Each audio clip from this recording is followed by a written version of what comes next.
ഇടുക്കിയിലെ പ്രധാന വിനോദസഞ്ചാര കേന്ദ്രമായ പാഞ്ചാലി മേടിന്റെ വികസന പ്രവർത്തനങ്ങൾക്ക് വനം വകുപ്പ് തടസ്സം നിൽക്കുന്നതായ ആക്ഷേപം. ഫ്ലവർ ഗാർഡനും ബോട്ടിംഗും ഉൾപ്പെടെ സർക്കാർ 3 കോടിയിലധികം രൂപ അനുവദിച്ചിരുന്നു. എന്നാൽ ചെക്ക് ഡാമിന്റെ നിർമ്മാണം വനം വകുപ്പ് തടയുകയായിരുന്നു. ഇടുക്കി പാഞ്ചാലിമേട്ടിൽ വിനോദസഞ്ചാര പദ്ധതിക്കായി റവന്യൂ വകുപ്പ് ടൂറിസം വകുപ്പിന് ഭൂമി വിട്ടു നൽകിയിരുന്നു. ഈ പ്രദേശത്തിനാണ് വനംവകുപ്പ് ഇപ്പോൾ അവകാശവാദം ഉന്നയിച്ചിരിക്കുന്നത്. ബോട്ടിങ്ങിനായി ചെക്ക് ഡാം പണിയുന്ന സ്ഥലം തങ്ങളുടേതാണെന്ന നിലപാടിലാണ് വനവകുപ്പ്. മിച്ചഭൂമി നിയമപ്രകാരം സ്വകാര്യ വ്യക്തിയിൽ നിന്ന് റവന്യൂ വകുപ്പ് ഏറ്റെടുത്ത ഭൂമിയാണിത്. ഇപ്പോൾ DTPCയുടെ കൈവശമുള്ള സ്ഥലത്ത് അനധികൃതമായി ജണ്ട സ്ഥാപിക്കാനുള്ള വനവകുപ്പിന്റെ നീക്കം ജനപ്രതിനിധികളും പ്രദേശവാസികളും തടഞ്ഞിരുന്നു.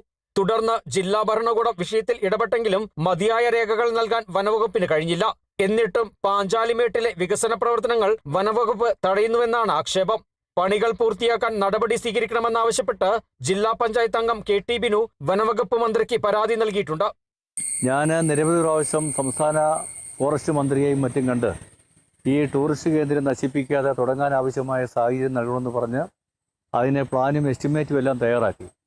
ഇപ്പോഴവിടെ ടൂറിസ്റ്റ് കേന്ദ്രമായിട്ടുണ്ടെങ്കിലും അവിടെ മനോഹരമായ ലേക്കും പടൽബോട്ടും എല്ലാം കൊണ്ടുവരാൻ തീരുമാനിച്ചതാണ്. അത് ഈ കേരളത്തിലെ ഫോറസ്റ്റ് ഡിപ്പാർട്ട്മെൻറ്റ് ആവശ്യമില്ലാത്ത അന്യായമായ വ്യവസ്ഥകൾ ഉയർത്തിക്കൊണ്ട് ആ ടൂറിസ്റ്റ് കേന്ദ്രം തകർക്കാൻ വേണ്ടിയാണ് അവർ ശ്രമിക്കുന്നത്. ബോട്ടിങ്ങിനായി ചെക്ക് ഡാം പണിയുന്ന സ്ഥലത്തിന്റെ ഒരു ഭാഗം നിക്ഷിപ്ത വനഭൂമിയിൽ ഉൾപ്പെട്ടതാണെന്നാണ് വനവകുപ്പിന്റെ വാദം. എന്നാൽ ഇടുക്കി ജില്ലയിലെ വിവിധ ടൂറിസം പദ്ധതികൾ തകർക്കാൻ വനംവകുപ്പ് നടത്തുന്ന ആസൂത്രിത നീക്കങ്ങളുടെ പുതിയ ഉദാഹരണമാണ് പാഞ്ചാലിമേട്ടിലെ സംഭവമെന്നാണ് നാട്ടുകാരും ജനപ്രതിനിധികളും ചൂണ്ടിക്കാട്ടുന്നത്.